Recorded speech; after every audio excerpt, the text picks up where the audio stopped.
So how do you take notes? I'm not sure I've got all the answers on this one, but you know, I've already talked about the act of taking notes is very, very important in class. But I give you some ideas of how to take notes that I think work pretty well. Now, I remember having a class as an undergraduate in math class, and the professor walked in with a big pile of papers, and he would proceed to copy it all onto the board, and we would play scribe and copy it down also. And that's all it was. The whole class was him copying his notes on the boards. I'm thinking, well, now this was back in the 70s. We didn't have copying machines, were not so common back then. But nowadays I would say, well, why don't you just photocopy your notes and save us the time of coming to class? Okay. So what can you do? What can you do? Now, the minimum thing you can do when taking notes is to copy down the calculations. And I think a lot of students, that's all they do. They copy down the calculations, have very little real notes. And what you need also is some explanations, some directions on how to solve things. And that helps a great deal. So write down some directions. And you know what? It's tough. You got to write fast. And I feel bad for the youngest students coming out because most of them are no longer learning cursive writing. You can write faster in cursive than you can by printing.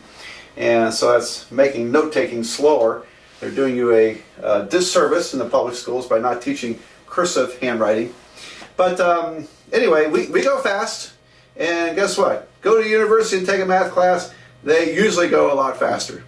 And now you really got to write fast. And so you know, we have only limited time to get enough examples and information out to you. So we have to go kind of fast on the board. So yes, I know it's hard to keep up listening, writing, and trying to insert some explanation in there is a little tough. Well, it's a good challenge. And but try to do that. Now, the very best case scenario is after class, rewrite your notes. Put some explanations in there. Do that as fast as you can while it's still fresh. You know what? I never had the self-discipline to do that. I think I tried it once and it was wonderful, and I couldn't keep up. But if you could find the time to rewrite your notes, writing explanations in, oh my gosh, you'll probably get an A, maybe a B. I can't guarantee that, but you probably will. It would be amazing, because here's what happens. When you write things out in your own words, you're reinforcing it. You're teaching yourself. And I'll show you where this really shows up. In most of my classes, I allow students to bring in 1 page of notes. They can write anything they want to on front or back of a paper, and as long as it's handwritten. And the students who just copy down problems, I think they're trying to play match game. Well, here, I saw this once in a calculus class. Most of the students came in with, I'm exaggerating, they came in with about 500 problems written in 2-point font.